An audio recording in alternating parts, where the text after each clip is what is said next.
जीवन उपयोगी एवं मानवीय क्षमता संबंधित साहित्य के क्षेत्र में स्वेट मार्डेन एक ख्याति प्राप्त नाम है। एक ऐसा नाम जो अनेकों उपयोगी एवं लोकप्रिय पुस्तकों के लेखन से जुड़ा है। स्वेट मार्डेन द्वारा लिखित साहित्य विश्व की अनेकानेक भाषाओं में अनुवाद होकर प्रकाशित हो चुका है। स्वेट मार्डेन की प्रत्येक पुस्तक आपके जीवन में क्रांतिकारी परिवर्तन लाने में सक्षम है। स्वेट मार्डेन की इस अलौकिक साहित्य पर आधारित एक प्रेरणादायक व शिक्षाप्रद कुंजी आओ चलें जीत की ओर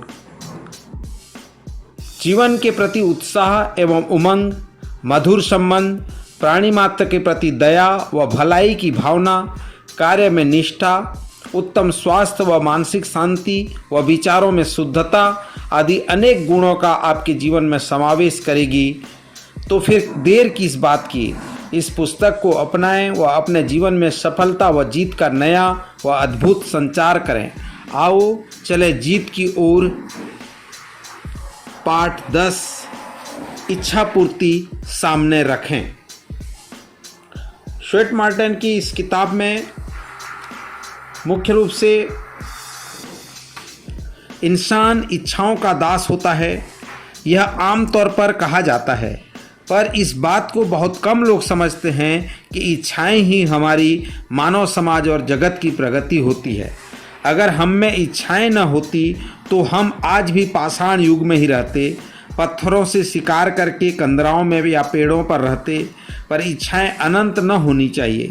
इच्छाओं को सामने रखकर लक्ष्य निर्धारित करके उसको पाने के प्रयास में लग जाना सफलता का मूल मंत्र होता है। अगर चांद तारों को तोड़ लाने की इच्छा करें तो यह एक महज कोरी कल्पना कहलाएगी। इच्छाएं वे सार्थक होती हैं जिन्हें हम अपनी सामर्थ्य अनुसार प्राप्ति करने की चेष्टा में जुटते हैं। हम लोग उन लोगों के अव्यावहारिकता की बहुत बातें सुनते हैं जो मात्र काल्पनिक घोड़े दौड़ाते हैं, किंतु विश्व इतिहास की हर महत्वपूर्ण खोज, हर आविष्कार एवं हर कारनामा ऐसे स्वप्न देखने वालों का आभारी है, ऐसे लोगों का जो घटना से पहले उसकी कल्पना कर सकते थे, जो मानवता की आवश्यकताओं का चित्र अपने मस्तिष्क में खींच सकते थे।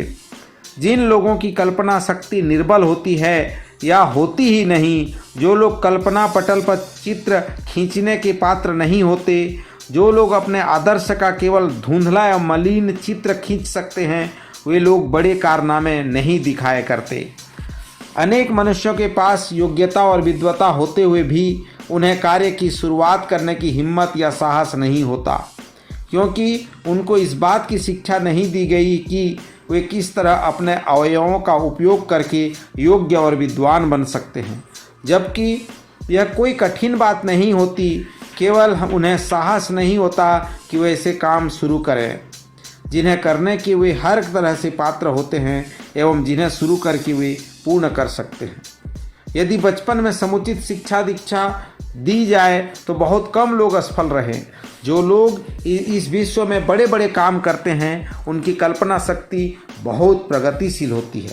वह कल्पना में ही अपनी इच्छाओं की पूर्ति का चित्र खींच सकते हैं एवं उसे हरदम अपनी दृष्टि के सामने रख सकते हैं।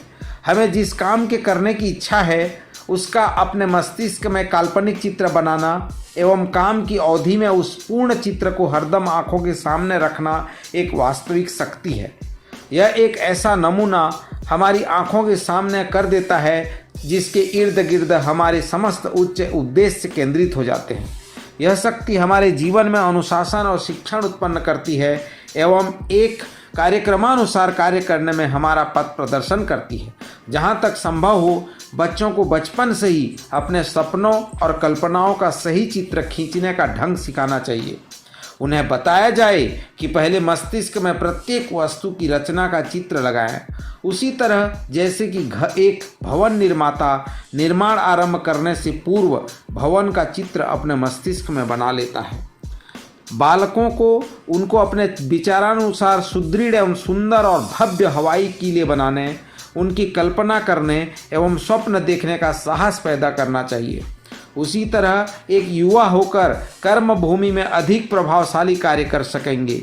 जो स्थिति आप उत्पन्न करना चाहते हैं, जिस मानसिक शक्ति को बढ़ाना चाहते हैं, अपने जीवन की साधारण स्थिति में जो परिवर्तन आपको इच्छित हो तथा जिस वस्तु को प्राप्त करने की अभिलाषा आपके हृदय में अंगड़ाई ले रही है, उसका सही मूल्यांकन करना दुभर है। परंतु यदि आप अपने उद्देश्य का चित्र साहस, सफाई एवं स्थिरता के साथ सामने रखेंगे तो वह चित्र आपके हृदय पर अंकित हो जाएगा एवं उठते बैठते, लेटते, सोते, जागते हर समय आपके सम्मुख रहेगा एवं आप जिस प्रकार की स्त्री या पुरुष बनना चाहेंगे, आपके जीवन के अंग वैसा ही आदर्श प्रस्तुत करने में व्यस्त हो जाएंगे। अधिकतर लोगों को बार बार यह शब्द दोहराने से बड़ी सहायता मिलती है। मैं योग्य हूँ, मैं प्रसन्न हूँ, मुझ में कोई कमी नहीं, मुझे एक पूर्ण और सफल जीवन का निर्माण करना है। मनुष्य मस्तिष्क में अपनी मूर्ति का चित्र रखने में आश्चर्यजनक मदद मिलती है। इसके विपरीत छोटा, हेय और घृणापूर्ण चित्र निराशा और हतोत्साहित का कारण हुआ करता है एवं विशेषकर चिंता एवं पीड़ा हमें और हतोत्साहित कर देती है। कोई भी व्यक्ति उस समय तक सफल, स्वस्थ एवं निरोगी नहीं हो सकता जब तक कि वह अपने मस्तिष्क में लाचारी, निराशा एवं रोग का चित्र बनाए रखता है। हमें चाहिए कि जैसा हम बनना चाहते हैं वैसा ही अपने आप को समझें। यदि हम अपने को पूर्ण रूप से मानसिक शारीरिक आरोग्य करना चाहते हैं तो हमें अपने को पूर्ण स्वस्थ एवं बलशाली समझना चाहिए, क्योंकि हमारे शरीर के अवयव एवं मस्तिष्क के अंग हमारे उस काल्पनिक चित्र को ही वास्तविक रंग में प्रस्तुत करते हैं जिसका हम स्वप्न देख रहे होते हैं। अपने मस्तिष्क में अपना अपूर्ण, हेय, घृणापूर्ण एवं शिथिल चित्र का अंकन पाप है। आप शारीरिक तथा मानसिक रूप से जैसा बनना चाहते हैं वैसा ही चित्र अपने सामने रखें।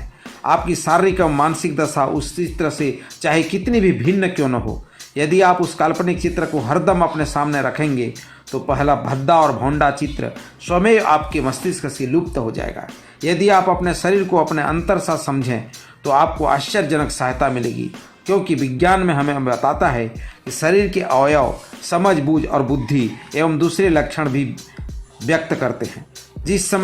जिस क्षण हम कोई महान कार्य करने का संकल्प करते हैं उसी समय हमारे आंतरिक अवयव हमारी सहायतार्थ दौड़ते हैं एवं हमारे निश्चय को पूर्ण करने के लिए हमारे सहकारी एवं सहायक होते हैं। मित्रों, स्वेट मार्डन की यह किताब स्वयं को बदलो, विश्व विचारक, दार्शनिक, लेखक स्वेट मार्डन ने मानव जीवन के जिन पहलुओं पर अपनी कलम चलाई है वे पहलू किसी भी देश काल से बंधे नहीं हैं। वे बातें यूरोपीय देशों के लोगों पर उसी ढंग से लागू होती है जिस तरह एशिया के देशों के लोगों पर भी। वे बातें किसी हिंदू पर भी एक सा असर दिखाती है, मुस्लिम, क्रिश्चियन और यहूदी पर भी। मानव बस मानव होता है, वह चाहे दुनिया के किसी भी देश, नस्ल, जाति का हो। मानव की अभिलाषाएं, उत्कंठाएं, विचार, आचार, व्यवहार एक समान होते हैं। हर इंसान रोता है, हंसता है, चिंतित होता है, प्रसन्नता का अनुभव करता है। गरीबी से अमीरी की तरफ और अमीरी से आत्मसंतोष पाने की लालसा, अभिलाषा हर किसी में होती है। मृत्यु, बुढ़ापा, बीमारी हर किसी को सताती है। शोक और हर्ष के भाव हर कोई अनुभव करता है। महान विचारक स्वेट मार्डन के लेखों के विषय और यही मानवीय पहलू होते हैं। यही कारण है कि स्वेट मार्डन के लेख और प्रेरणा से ओतप्रोत विचार संसार के हर देश में पढ़े और पसंद किए जाते हैं।